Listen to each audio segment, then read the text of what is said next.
Bonjour à tous, bienvenue dans la question santé qui nous parlera aujourd'hui de la prostate. Qu'est-ce donc la prostate? Nous aurons la réponse avec le docteur Boubacar Signaté, médecin urgentiste à SES Médecins. Bonjour docteur. Bonjour Karine, bonjour Serge auditeur. Mais docteur, qu'est-ce que la prostate? Alors la prostate, c'est une glande de l'appareil génital masculin, donc qui n'existe que chez les hommes, dont la principale fonction est de sécréter et de stocker les liquides séminaux. Qu'est-ce donc une prostatite? C'est une inflammation de cette glande-là, qu'on appelle la prostate, qui est généralement causée par une infection à une bactérie. Donc on peut avoir d'autres types de prostatite, mais elle sera décrite comme une infection de la prostate.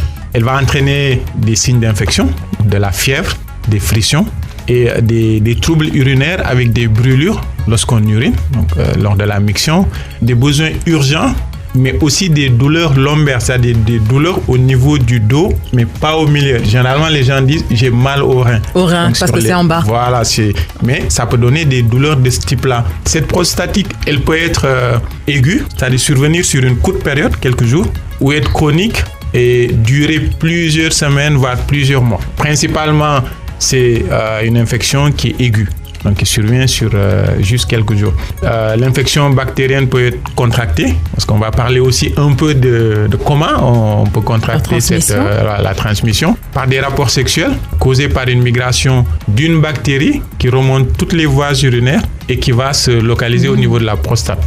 Le traitement, on va en parler aussi, comme ça on fait le tour de cette prostatite-là. C'est des antibiotiques qu'on doit prendre pendant 3 à 4 semaines. Donc, c'est pas comme si on traitait une infection comme une bronchite qu'on va traiter pendant une semaine à 10 jours. Là, c'est une infection qui doit être traitée pendant 3 à 4 semaines. C'est précis, mais je pense que c'est important si on veut en guérir. Oui, très important. Docteur, qu'appelle-t-on hypertrophie bénigne de la prostate? Pour les mots, une hypertrophie, c'est une augmentation du volume, c'est ce qu'on appelle une hypertrophie. Bénigne, c'est quelque chose qui n'est pas grave, contrairement à maligne, quelque chose qui est grave.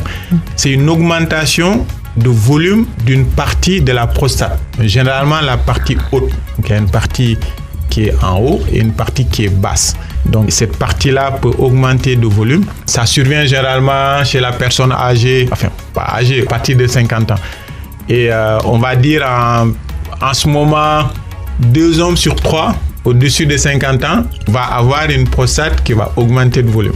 Voilà. Mais comme son nom l'indique, c'est bénin, donc c'est pas grave. Donc, c'est pas forcément quelque chose qui est lié à un cancer. Non, c'est différent du cancer. D'accord. C'est une augmentation de volume d'une partie de la prostate. C'est généralement des troubles mictionnels. Que quand on augmente de volume ou on occupe un espace qu'on ne devrait pas, ce qu'on fait, c'est qu'on comprime.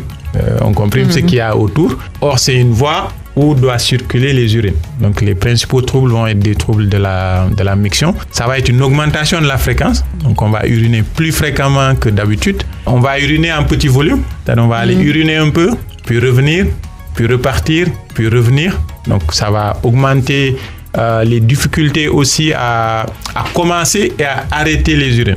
C'est-à-dire, vous allez voir quelqu'un qui va aller aux toilettes, qui va mettre du temps avant que les urines ne commencent à sortir. Et quand les urines commencent à sortir, il va aussi avoir du mal à arrêter les urines. Ça devient complexe. Voilà, et c'est gênant. Ensuite, à la fin des mictions, il va y avoir des gouttes qui vont continuer à tomber petit à petit alors qu'il a arrêté d'uriner. Ça peut se passer dans la journée comme ça peut se passer dans la nuit. Donc vous allez voir quelqu'un qui d'habitude dort toute une nuit sans se lever, puis va commencer à se lever 1 fois par nuit, puis 2 fois par nuit, puis 3 fois par nuit pour aller uriner. Et ça, c'est les principaux signes d'une hypertrophie bénigne de la prostate. Donc on va le rappeler, c'est une augmentation de volume d'une partie de la prostate. Docteur, on a encore beaucoup de choses à dire sur la prostate. On reviendra dessus dans le prochain numéro. On parlera par contre à ce moment-là du cancer de la prostate. Exactement. Merci beaucoup, Karine. Merci à vous, docteur. Je rappelle que vous êtes médecin urgentiste à SES Médecins, docteur Boubacar Signaté. Merci à vous, chers auditeurs, d'avoir suivi la question santé qui revient très bientôt avec la suite sur la prostate.